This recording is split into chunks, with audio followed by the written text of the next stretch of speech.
Casa Aztlán, it was a mecca. It was a mecca for the cultural movement, for the development of the ideas about women equality, education equality. It was an unusual place for me for a lot of reasons, just because my home was nothing like the people there. It was not Raza yet, except for Maria, of course. My memories were of Maria Almonte in the basement, in the ceramics room. I was a clerk, and then later on I came back to be the director of the youth program there. I entered that building not as Casa Aztlán, but as Hall House. My mom took me there to, it was like at that time, sort of a daycare center. But basically we changed the name from Howell House to Casa Aztlán. And that's when stuff really, it must have been about 72, stuff really took off in Chicago. Where do we want Casa Aztlán to go? What do we want of Casa Aztlán? Do we want it to stay a community center, or should we create an art center? So you have lots of artist groups that came in and out within, 15, 20 years? It helped me live in Casa Aztlán. I became artist in residence for almost 12 years. So it helped me stay full-time artist. So I was taking a picture outside of a pastry or something like that. And a lady said, "Why don't you go to Casa Aztlán?" And I said, what is that? And she said, "Well, there's a place where people go and they have artists, and why don't you go?" So I went. I was part of the community. It was like I was part of here. I came from a different neighborhood, and I'm over here with this 18th Street. It was much more active, the community with Casa Aztlán and Casa Aztlán with the community, than I've seen any other place in my life. Casa Aztlán had put something in history in Pilsen that is never done. But Aztlán was the heart and soul. Casa Aztlán was one of the headquarters to me. It was like my second home. So 1831 South Racing will always be there. It's been almost 40 years, and we kept having things to share, memories to share, plans to do things. So this was the same building with the doors, as heavy as those doors were always open. In the community, in the heart of Pilsen, I think it did a lot. And it right now to this moment, I think it's the effect is still there.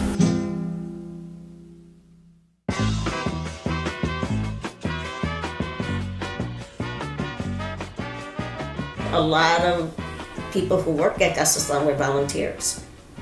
The director at that time that I remember who did a wonderful job was Martin Cabrera.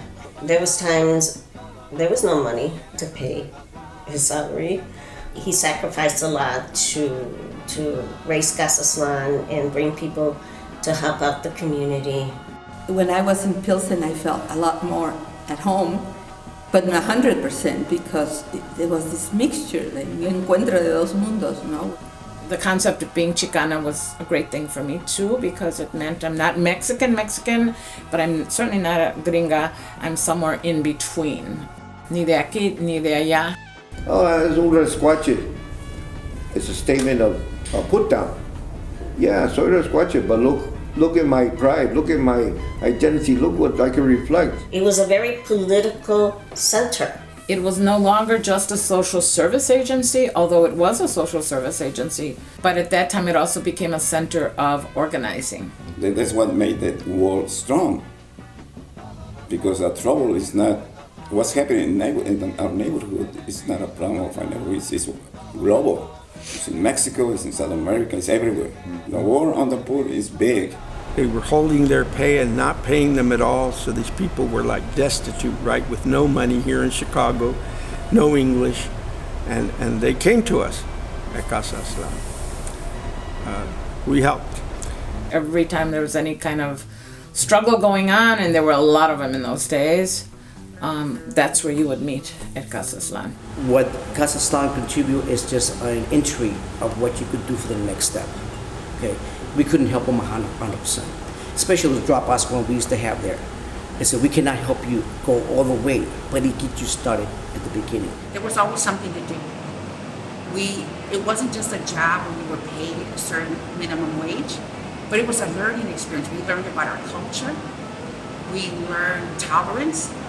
I learned to be a Mexican. 2 other Mexicans, they came here. We were all tapping Casa Aztlán because that was the neighborhood organization that was opening the doors for all of us. And I watched it happen. I watched the bilingual program start, and this was the early to mid 70s. At the beginning of my grade school years, they didn't have any of that. Before you had Fiesta de Sol, Casa Aztlán would be the one that would have the festivals, the street festivals that were wonderful for the community. We had Pilsen's first punk rock show there. That was in the late 80s. And in the basement. And we had a bunch of punk bands from all over the city, and they came over, and it was fun. We, as artists, as people, or social workers that been there, the stories are going to go on. It's not dying. You cannot see them now, but it's inside our hearts.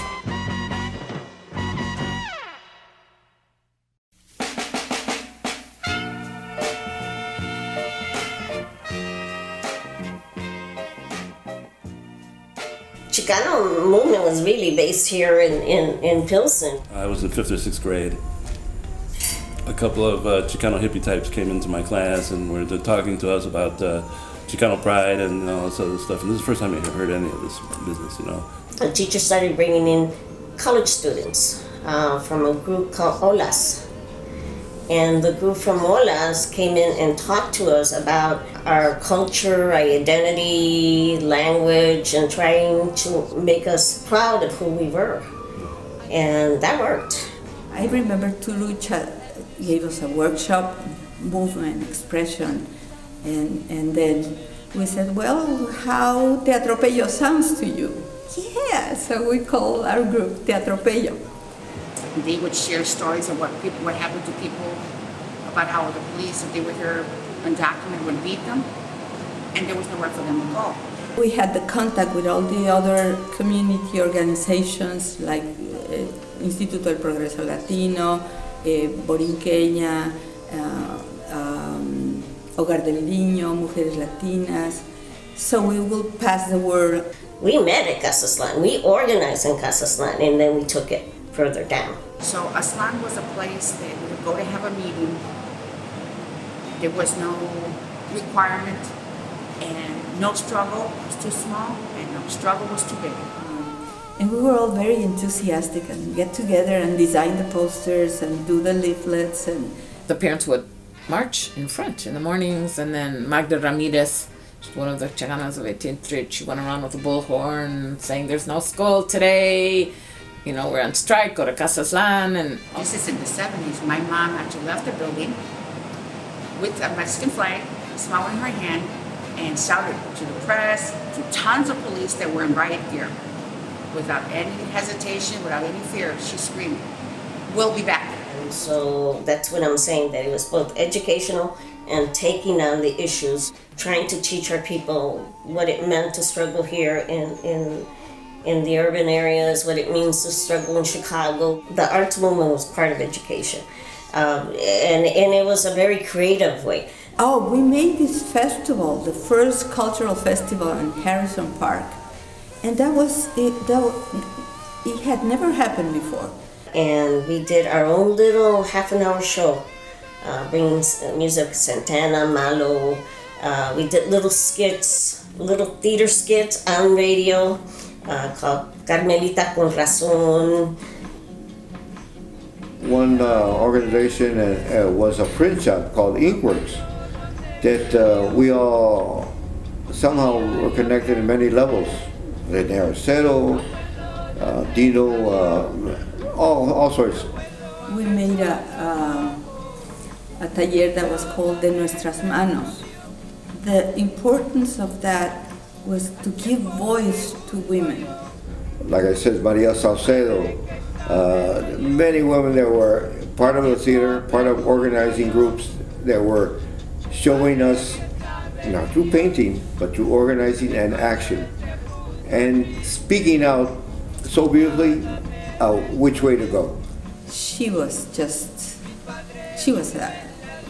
a role model for me, because she was so strong, so clear. She would make poetry and read it in front of the people and move the women. And you will listen to them and say, wow, poetry can also be so strong. And women have so much to say.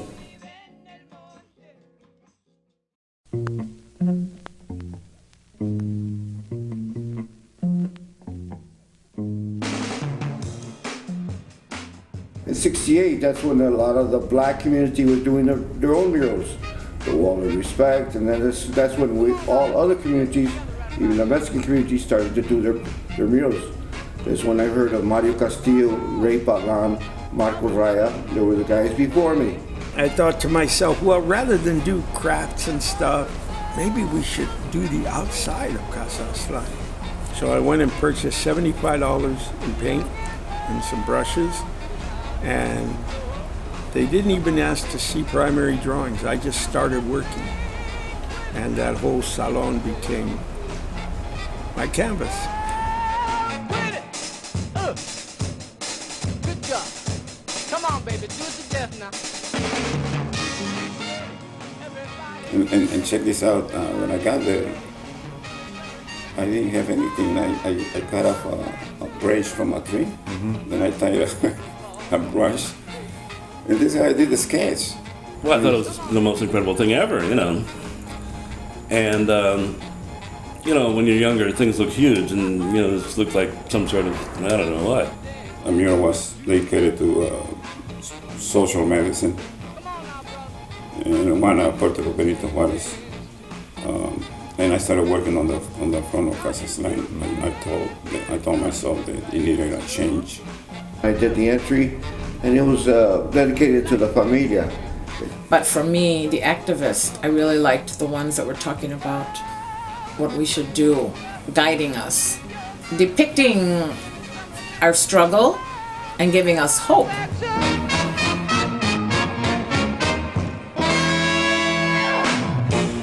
I worked with Jaime Longoria, a proposal, and we went through a panel from the group of the parents at Benito Juárez High School. They submitted drawings, but it was a presentation to the committee. My parents were on that committee, other parents, and we were all in the basement of Casa Aztlán, and they introduced me to the artist. This is our son, he paints. Oh, well, bring him along, you know, and then I started helping out. That was the first time I worked on a mural. It was the beginning of a direction for me. The mural name is A La Esperanza, because the school was smaller then, and they would have to go in front of the wall and read that story from one side to the other and sort of like, I identify with that one. I see my father there. I see my sister there. And then Benito at the end, like, saying, come on, you can do it. The murals were done as gifts to the community, saying, you know, this is a gift for the community, to create consciousness, to politicize the people. And that was the struggle too. It says we all realize, hey, there are human rights, there are all these other rights that we have to express, and that was I think the birth of that mural movement, and that's what gave me my inspiration also. There was an águila, and the águila was not just a regular águila. It was like, this is part of us. You know, are we going to be bitten? Are we going to be the one doing the biting?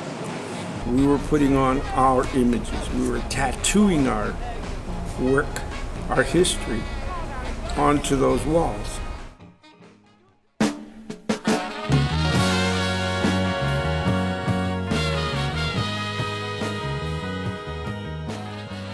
This was a community of Latinos artists, building. The presence of artists was not just to benefit the artist himself, but he could reflect his experience and his knowledge to the kids and to the youngsters. Schools that they were changing from Provo to Benito Juarez, so it was a huge transition in between. So some students didn't go to school anymore. They just hanged out in Casa Aztlán. Chuy Negrete started a teatro, and he came over to the high school and started a group of students working together in some of the plays from Teatro Campesino. Yeah, because they let you stay there. You didn't pay rent, but you had to work with kids. That was kind of the condition. Sure. It was sort of unspoken. If you're going to be hanging out here, you got to make yourself useful. Martin was there, and he was very kind. And he said, "Oh, wow, yes, I'm going to show you around. We're taking pictures. And what else you do?" "Well, I do ceramics." And he said, "Why don't you come to Casa Aztlán and teach ceramics to the kids?" And I was like, "Me?" A couple times a week I would teach black and white photography, and it was magic for many of the kids. It was like these photos appearing that they shot, their families or of the street or whatever. So I was walking and somebody would say, "Hey, there's Malú, she's coming." So I have 2 kids here. "Hey, Malú is here, she's coming." So I will get to Aztlán with 10 kids behind me, and we'll go upstairs, and they will always ask, "What are we going to do today?" Martin and I decided to expand the rooms. So take a couple of weeks off, we're going to make it larger. So we did that. Even more students came over. I was more knowledgeable of the printing process, from screen printing to blocks or to stone. So I used that to make sure that it would better understanding for the students, especially when you go into screen printing. Because I think that's what Casa Aztlán did. It developed the young people there. It developed new leadership, because it wasn't just about giving you, "Hey, you want some bread? Okay, come get bread. There's government cheese, we can give you government cheese." But it was about education and development and getting them involved in the issues. There were sometimes issues in the class within 2 rebel gangs in there, but because they understand where I was coming from, they respect me, so they continue coming in there. So. When you're a teacher, you have a huge responsibility, because they're gonna absorb everything you do and everything you don't do, everything you say and everything you don't say. I was a student myself. Yeah. That's where Raya became Raya at Casa Aztlán. There's no closed chapters. Life is a spiral.